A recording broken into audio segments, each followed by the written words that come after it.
Welcome to this explainer. Today, we're going to completely shift your paradigm about what biology actually is.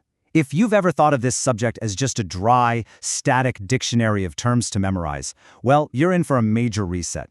We are going to look at the living world for what it really is, a highly active, deeply interconnected system. Look, if you've ever felt totally overwhelmed by endless lists of cells, genes, enzymes, and all those complex multi-syllable terms, trust me, you are definitely not alone. But that assumption that biology is just a giant vocabulary test is the biggest myth we're busting today. Words matter, of course they do, but memorizing them in isolation, it's kind of like trying to learn how to drive a car by just memorizing a list of its parts. You completely miss the point of what the machine can actually do. Because here's the core truth we really need to anchor on. Biology is actually a dynamic, interconnected map of the brilliant systems keeping you alive. When we look at life this way, the subject totally transforms. It goes from a bunch of isolated facts to the study of how life actually works as a continuous, flowing process. So what actually unites all of life? When you strip it down, whether we're talking about a microscopic bacterium or a massive blue whale, all living things share these core active processes. Life is made of cells, it uses genetic information, and it constantly demands energy to carry out metabolism. It responds to the environment and tirelessly works to maintain homeostasis.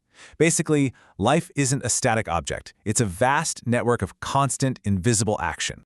To make sense of all this action, we're going to break it down into the 3 pillars of life, starting right here with Pillar 1, information, looking at the blueprint of cells and DNA. Okay, so every living system needs a blueprint, and how you store that blueprint completely dictates how you function.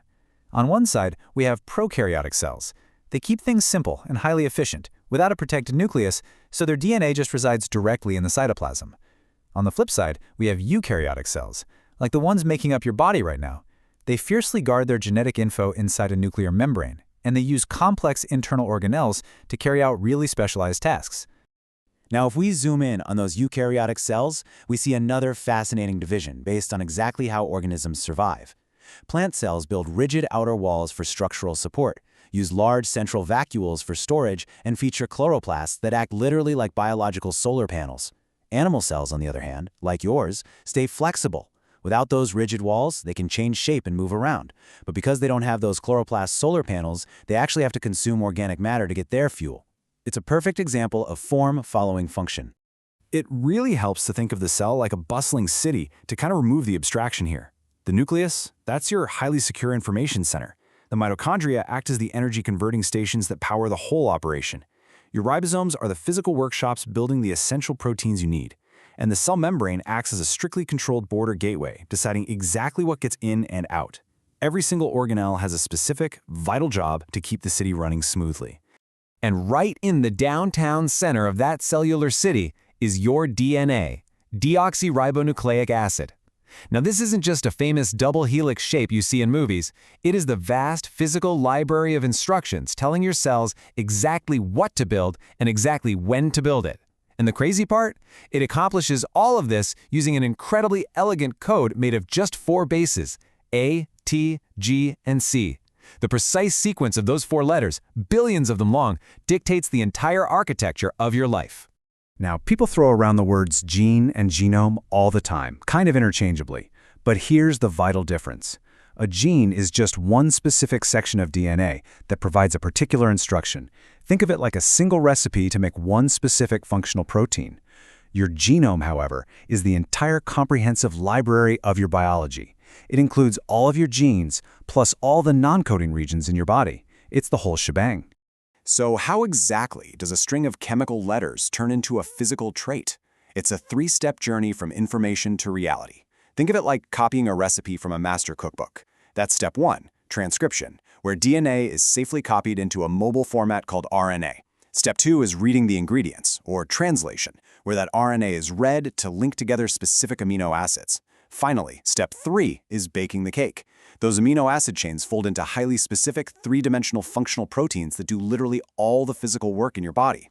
Which brings us to Pillar 2, energy, the absolute currency of life, energy and ATP.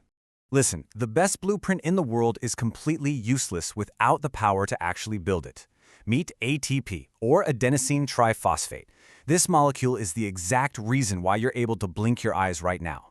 While you eat food for energy, your cells can't just plug a piece of bread directly into a muscle. That doesn't work. Your body has to convert that food into ATP. It acts as the universal currency, transferring power directly to your muscles, your nerves, and your cellular machinery in highly usable, controlled bursts. Let's look at how this energy actually cycles around our planet. Photosynthesis captures the sun's raw energy and stores it by building organic matter right inside plant chloroplasts. Cellular respiration is the other half of that equation. It safely burns that organic matter down inside the mitochondria to release that usable ATP we just talked about. It is a beautifully balanced, planet-wide cycle of storing and then releasing power. And to make sure all these energy reactions don't happen too slowly, your body relies heavily on enzymes. Think of them as the highly skilled laborers of life. They are biological catalysts that lower the activation energy required for a chemical reaction to kick off. Without enzymes, a reaction that normally takes a split second might take, well, millions of years to happen naturally. You quite literally wouldn't be able to digest your food fast enough to stay alive.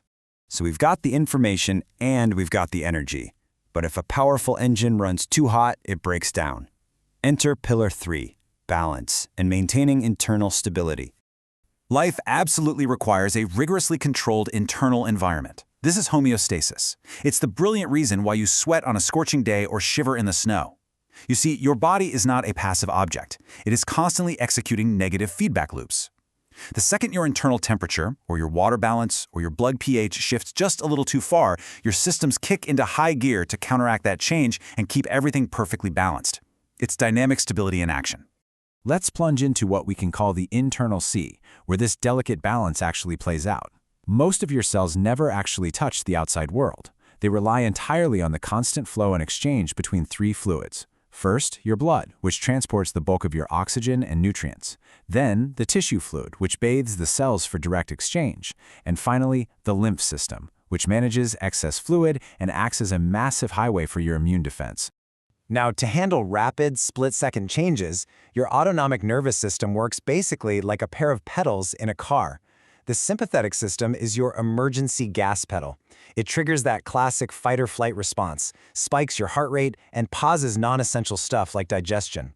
Meanwhile, the parasympathetic system is the brake. It's your rest and digest mode. It lowers your heart rate and helps your body actively recover and process nutrients. For slower, whole-body balance, we rely on hormones to act as our chemical messengers. Take your blood sugar, for example. Insulin is the hormone that safely packs away the glucose from your lunch into your cells, lowering your blood sugar levels. Glucagon does the exact opposite. It releases that stored energy later in the day when your blood sugar dips and you need a boost. Together, they perfectly manage your energy supply, and you don't even have to think about it. So, we've covered the three pillars. Now, let's tie it all together in our final section, the connected living world. Because here's the thing, none of these mechanisms operate in a vacuum. Every single second of your life, you are operating simultaneously on three totally different scales. The microscopic reactions in your cells, the DNA transcription, the ATP synthesis, those directly power the individual body you walk around in.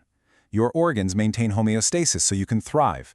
And then, as an individual, you interact with the vast planet-wide ecological scale, taking in oxygen from plants and engaging in complex food webs. You are quite literally a walking, breathing ecosystem of chemical reactions.